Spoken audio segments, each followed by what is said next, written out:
इन पवित्र कथाओं का ज्ञान और इनकी गहराई हर किसी तक पहुँचे, इसी उद्देश्य से मैं इन्हें सरल और सहज भाषा में सुना रही हूँ। नवदुर्गा शैलपुत्री प्रथम। जब देवी सती ने अपने पिता दक्ष प्रजापति के यज्ञ में अपने पति भगवान शिव के अपमान से आहत होकर स्वयं को योग अग्नि में भस्म कर लिया, तो उनकी आत्मा अपने दिव्य रूप में शिवलोक वापस लौट आई। अगले जन्म में उन्होंने हिमालय के राजा हिमाचल और उनकी पत्नी मैना के घर जन्म लिया। हिमालय, जो पर्वतों के राजा हैं, उन्हें शैल भी कहा जाता है। चूंकि देवी ने उनकी पुत्री के रूप में जन्म लिया, इसलिए वे शैलपुत्री कहलाईं। अपने पिछले जन्म में सती के रूप में वे अपने पति शिव से दूर थीं, लेकिन इस जन्म में भी उनका हृदय भगवान शिव के लिए प्रेम से भरा था। माँ शैलपुत्री का रूप बहुत सौम्य और मनमोहक है। उनके माथे पर आधा चांद, दाहिने हाथ में त्रिशूल और बाएं हाथ में कमल का फूल है। वे एक वृषभ बैल पर विराजमान हैं।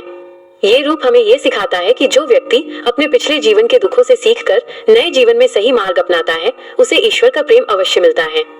माँ शैलपुत्री की कथा हमें ये भी बताती है कि भगवान शिव और देवी के बीच का संबंध केवल पति पत्नी का नहीं, बल्कि एक आध्यात्मिक और शाश्वत संबंध है।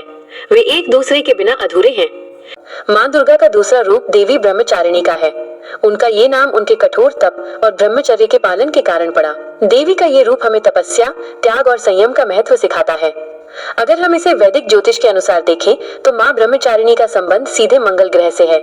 मंगल ग्रह को अनुशासन, साहस, ऊर्जा और इच्छा शक्ति का कारक माना जाता है। देवी ब्रह्मचारिणी ने भी भगवान शिव को पति रूप में पाने के लिए अपनी सारी ऊर्जा और शक्ति को एक लक्ष्य पर केंद्रित कर दिया था। ये मंगल की ही ऊर्जा है जो हमें किसी भी कठिन से कठिन लक्ष्य को पाने के लिए प्रेरित करती है। ज्योतिष में माँ ब्रह्मचारिणी की पूजा उन लोगों के लिए विशेष रूप से फलदायी मानी जाती है जिनकी कुंडली में मंगल कमजोर हो। उनकी आराधना से मंगल के नकारात्मक प्रभाव दूर होते हैं और व्यक्ति में अनुशासन, आत्मविश्वास और साहस का संचार होता है। इसके साथ ही माँ का ये रूप गुरु ग्रह बृहस्पति से भी जुड़ा है, क्योंकि गुरु ज्ञान और आध्यात्मिक साधना का प्रतीक है। माँ ब्रह्मचारिणी की तपस्या में मंगल की कठोरता और गुरु का ज्ञान दोनों समाहित हैं।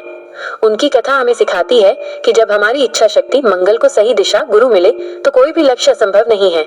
उनकी तपस्या की शक्ति इतनी महान थी कि सभी देवता और ऋषि भयभीत हो गए।